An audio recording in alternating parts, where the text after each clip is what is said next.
Hello दोस्तों, नमस्कार। आशी ऑनलाइन क्लासेज में आप सबका स्वागत है। दोस्तों, कल के क्लास में हमने आपको ये बताया था कि जो सूर्य तप है उस सूर्य तप को प्रभावित करने वाले कारक कौन कौन से हैं, उन कारकों की चर्चा हुई थी। जैसे स्थल और जल का वितरण, सूर्य की किरणों का तिरछापन, पृथ्वी और सूर्य के मध्य के बीच की दूरी। इस तरह से कुछ फैक्टर्स थे जो क्या कर रहे थे, पृथ्वी पर जो सूर्य से आने वाला तापमान या ऊष्मा होता है, जिसको हम सूर्यतप कहते हैं, उसको प्रभावित करने का काम कर रहे थे। लेकिन आज की क्लास में हम पढ़ेंगे कि ये जो पृथ्वी को ऊष्मा प्राप्त होता है, उससे ऊष्मा को पृथ्वी आखिर अपने पास रखती है या नहीं रखती है, और यदि उसके रखने और न रखने का जो हिसाब है उसी को हम क्या कहते हैं, बजट कहते हैं। क्योंकि यदि हम इकोनॉमिक्स की भाषा में आपको समझाएं तो आय और व्यय को ही हम क्या कहते हैं, बजट कहते हैं। जितना हमें प्राप्त हो रहा है और जितना हमें खर्च करना है, इसी का क्या कहलाता है, लेखा जोखा तो बजट कहलाता है। ठीक इसी तरह से हमारी पृथ्वी भी सूर्य से ऊष्मा प्राप्त करती है और लघु तरंगों के रूप में प्राप्त करती है, लेकिन पुनः यह दीर्घ तरंगों के रूप में वापस भेज देती है इधर उधर, जैसे वायुमंडल में, अंतरिक्ष में। तो इस तरह से जितनी ऊष्मा हमारी पृथ्वी पा रही है उतनी ही ऊष्मा क्या कर रही है, खर्च कर दे रही है। और जब उतनी ही ऊष्मा खर्च कर दे रही है तो इसी को हम क्या कहते हैं, हीट बजट ऑफ अर्थ के नाम से जानते हैं, या पृथ्वी की ऊष्मा बजट कहते हैं, या पृथ्वी का ऊष्मा संतुलन के नाम से भी जाना जाता है। लेकिन ज़रा सोचिए, जितनी ऊष्मा हमारी पृथ्वी प्राप्त करती है, यदि उसका कुछ हिस्सा अपने पास स्टोर करके रखने लगे, या सारा अपने पास स्टोर करके रखे या कुछ हिस्सा अपने पास स्टोर करके रखे, तो जब से पृथ्वी का जन्म हुआ है और सूर्य का जन्म और पृथ्वी का जन्म हुआ है, या तो देखें सूर्य तो पहले से विद्यमान था, पृथ्वी बाद में आई, तो जितनी ऊष्मा हमारी पृथ्वी सूर्य से प्राप्त करती उतनी ऊष्मा या उसका कुछ अंश ऊष्मा अपने पास रखती, तो आज पृथ्वी भी आग की गोला होती। ठीक है, ऐसा नहीं है। तो इसके पीछे कारण, और कारण की यदि हम चर्चा करेंगे तो कारण यही है कि जितनी ऊष्मा हमारी पृथ्वी पाती है उतनी ही ऊष्मा वायुमंडल को या अंतरिक्ष को भेजने का काम करती है, अपने पास रखती नहीं है। जब अपने पास नहीं रख रही है, इसीलिए पृथ्वी का ऊष्मा बजट के नाम से जाना जाता है। आज का शीर्षक जो हमारा है, इस शीर्षक को नाम दिया गया है पृथ्वी का ऊष्मा बजट। मतलब जो हमारी पृथ्वी ऊष्मा प्राप्त करती है उसका कितना हिस्सा रखती है और कितना व्यय करती है, उसी को हम बजट कहते हैं। जैसे हमारे देश की अर्थव्यवस्था में हर साल फरवरी के लास्ट में क्या किया जाता है, बजट पेश किया जाता है। और जब फरवरी के लास्ट में बजट पेश किया जाता है तो उसी तरह से हम पृथ्वी के भी आय व्यय की बात करेंगे तो उसको भी हम क्या कहेंगे, बजट कहेंगे। लेकिन किसका बजट है, ऊष्मा का बजट है। जरा देखेंगे, एक यहाँ पे डायग्राम के माध्यम से आपको समझाने का प्रयास कर रहा हूँ। अब कितना आप समझेंगे या कितना मैं समझा पाऊंगा, क्लास के बाद ही आप लोग कमेंट के द्वारा बताने का प्रयास करिएगा। देखिए, यहाँ पे एक चित्र बनाया गया है और इस चित्र की यदि हम बात करते हैं तो इस चित्र में लिखा गया है सन, SUN, और सन से ये किरणें निकल रही हैं, और जो किरणें निकल रही हैं वही क्या है, विकिरण है। ठीक है, और यहाँ पे एक मैंने किरण जो है यहाँ तक लाया हूँ, इसको शॉर्ट वेवलेंथ कहते हैं। मतलब पृथ्वी से जो ऊष्मा सूर्य से जो ऊष्मा हमारे पृथ्वी तक आती है उसको हम क्या कहते हैं, उसको लघु तरंग के रूप में प्राप्त करती है हमारी पृथ्वी। ठीक है, तो यहाँ पे देखेंगे सूर्य से जो भी ऊष्मा प्राप्त हो रही है वो 100% है। जो भी प्राप्त हो रही है, चाहे 10 यूनिट ही प्राप्त हो रही है, तो वो पृथ्वी के लिए कितना है, 100% है। तो यहाँ पे 100% ऊष्मा मिल रही है।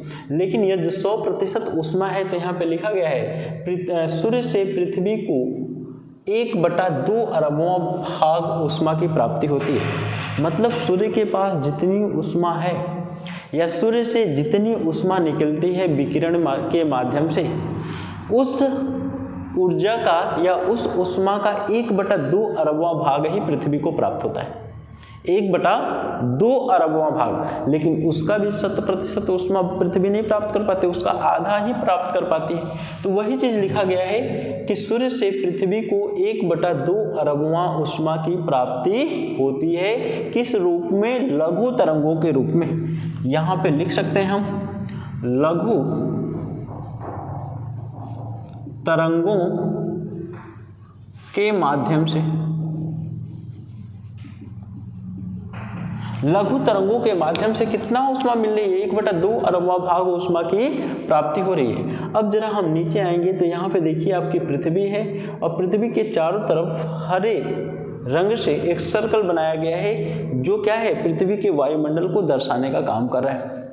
अब ये जो पृथ्वी है और इस पृथ्वी के ऊपर देखेंगे तो यहाँ पे बादल है। जो भी ऊष्मा लघु तरंगों के रूप में प्राप्त होती है तो सीधे उसमें से 27% बादल क्या करते हैं, परावर्तित कर देते हैं, बादलों द्वारा परावर्तन कर दिया जाता है। जैसे वायुमंडल यह है, वायुमंडल में बादल है तो सूर्य से जैसे ऊष्मा प्राप्त होती है उसको तुरंत रिफ्लेक्ट कर देते हैं, परावर्तित कर देते हैं, कहाँ पे, अंतरिक्ष की तरफ। तो 27% ऊष्मा क्या होते हैं, बादल से परावर्तन कर दिए जाते हैं, बादल से पुनः उसको अंतरिक्ष में भेज दिए जाते हैं 27% ऊष्मा को। देखो 1/2 अरबवां भाग प्राप्त हुआ, उसमें से भी 27% बादल ने कहा कि चलो भैया तुम अंतरिक्ष में चला जा, तुम्हारी यहाँ पे कोई जरूरत नहीं है।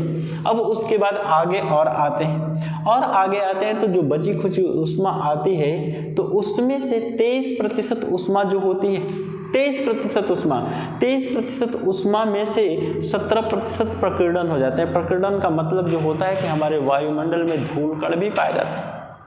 प्रकीर्णन का मतलब हमारे वायुमंडल में बहुत सारे धूल कण पाए जाते हैं, वह धूल कण भी उसको प्रकीर्णित करने का काम करते हैं।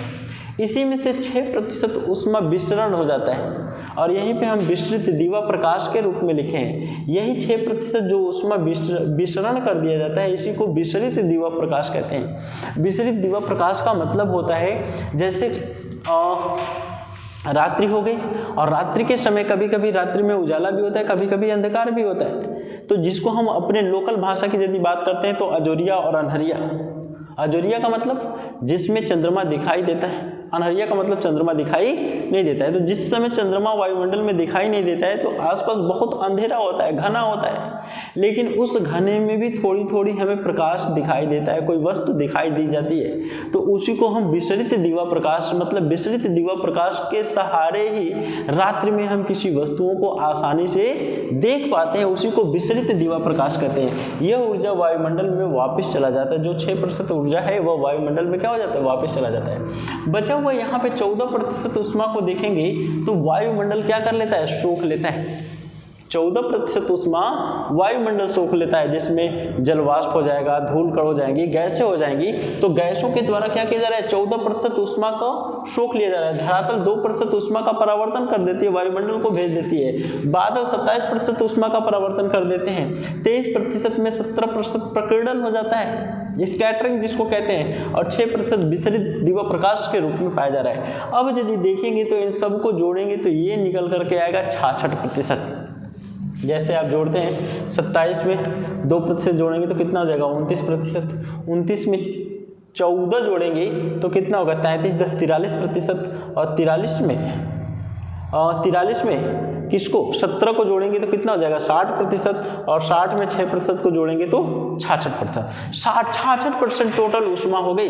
और जो टोटल 66% ऊष्मा हो गई तो 66% ऊष्मा तो आपको यहाँ पे दिखाई दी।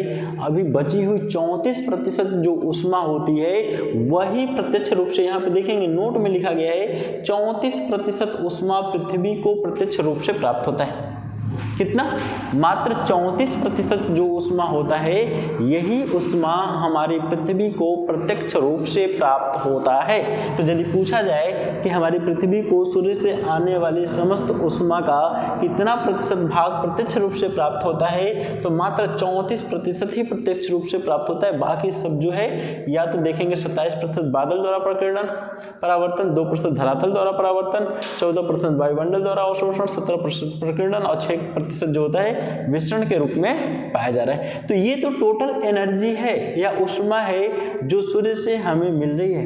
लेकिन इसी ऊष्मा को यदि हम यहाँ पे दूसरे मानचित्र के सहारे देखने का प्रयास करें तो यहाँ पे लिखा गया है वायुमंडल को प्राप्त ऊर्जा, वायुमंडल को प्राप्त ऊर्जा। और जब वायुमंडल को प्राप्त ऊर्जा की बात करते हैं तो देखिए कैसे कैसे वायुमंडल को ऊर्जा की प्राप्ति होती है। अंतरिक्ष में वापसी, अंतरिक्ष में वापसी कितनी ऊर्जा की हो रही है, ठीक है। तो अंतरिक्ष में वापसी हो रही है 27%। देखिए बादल द्वारा 27% परावर्तित कर दिए जाते हैं, मतलब अंतरिक्ष को भेज दिया जाते हैं, तो 27%। 2% पृथ्वी द्वारा धरातल से परावर्तित कर दिया जाता है, यह भी अंतरिक्ष को चला जाता है। फिर 6% जो है यह भी क्या किया जाता है, प्रकीर्णन तो किया जाता है लेकिन यह भी अंतरिक्ष में चला जाता है। तो 27, 2, 29 और 29, 6, 35% ऊष्मा जो है क्या किया जाता है, अंतरिक्ष को भेज दिया जाता है। फिर उसके बाद कह रहे हैं कि वायुमंडल को प्राप्त ऊष्मा, तो 14% ही ऊष्मा किसको प्राप्त हो रहा है, वायुमंडल को। देखिए 14% ऊष्मा वायुमंडल क्या कर ले रही है, अवशोषित कर ले रही है। तो 35% ऊष्मा कौन, आपको अंतरिक्ष को, और 14% किसको, वायुमंडल को। तो पृथ्वी को बचा हुआ ऊष्मा जरा देखेंगे तो एक जगह 17% मिलेगा, प्रकीर्णन, स्कैटरिंग जिसको हम कहते हैं, 17% यह और 34% यह। तो 17, 34 दोनों मिलाकर के कितनी ऊष्मा हो जाएगी, 51% ऊष्मा, प्रत्यक्ष रूप से 34% और अप्रत्यक्ष रूप से 17%, टोटल 51% ऊष्मा ही हमारी पृथ्वी को मिलती है। अब यहाँ पे हमें यह देखना है कि इतनी ऊष्मा हमारी पृथ्वी अपने पास रख रही है, तो पृथ्वी का तापमान बढ़ जाना चाहिए, बढ़ना चाहिए, लेकिन बढ़ता नहीं है, और बढ़ता भी है तो कुछ एक्सटर्नल सोर्स के कारण बढ़ता है, इनके कारण नहीं बढ़ता है। तो जरा देखते हैं पृथ्वी को सूर्य से प्राप्त ऊष्मा कितना है, तो 34 + 17। पृथ्वी को सूर्य से प्राप्त ऊष्मा कितना है, तो 34 + 17 = 51%। अच्छा, अब पृथ्वी द्वारा ऊष्मा का विकिरण देखते हैं, तो यह पृथ्वी है और यह ऊष्मा का क्या कर रही है, विकिरण कर रही है, विकिरण कर रही है। तो देखते हैं सबसे पहले 23% ऊष्मा छोड़ती है, तो 17% वायुमंडल को प्राप्त होता है और 6% क्या हो जाता है, स्कैटरिंग या प्रकीर्णन हो जाता है। फिर उसके बाद 9% ऊष्मा जो होती है संवहन विक्षोभ के रूप में क्या होती है, निकल जाती है, और 19% ऊष्मा क्या हो जाती है, वाष्पीकरण के रूप में, मतलब जल को वाष्प बनाने के रूप में 19% ऊष्मा खर्च कर देती है, 9% ऊष्मा संवहन विक्षोभ के रूप में खर्च कर देती है, और 23% ऊष्मा इस रूप में खर्च कर दे रही है। तो इसको यदि देखेंगे हम, तो पृथ्वी द्वारा ऊष्मा का विकिरण 19 + 9 + 23 = 51%। अब यहाँ पे जरा देखिए आप, जितनी ऊष्मा हमारी पृथ्वी प्राप्त कर रही है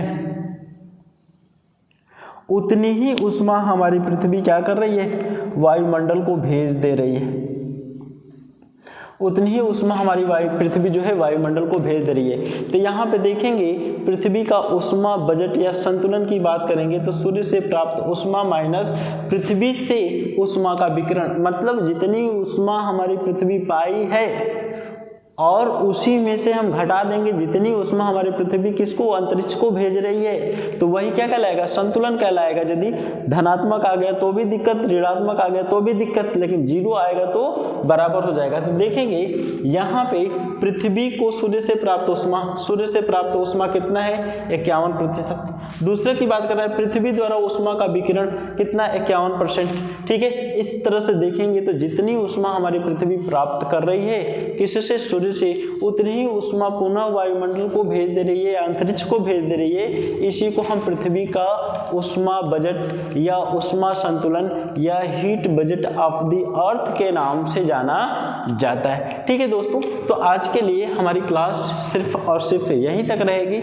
इसके बाद आगे इससे वायुमंडल के अंतर्गत या जलवायु विज्ञान के अंतर्गत या क्लाइमेटोलॉजी के अंतर्गत बहुत ही महत्वपूर्ण टॉपिक पे हम चर्चा करेंगे, और उस टॉपिक का नाम होगा वायु पेटियाँ, चाहे वायु दाब पेटियाँ, और यहीं से फिर पवन और सारी चीज़ों की हम चर्चा करेंगे। ठीक है दोस्तों, वीडियो पसंद आए तो इसे लाइक करें, शेयर करें और सब्सक्राइब करें।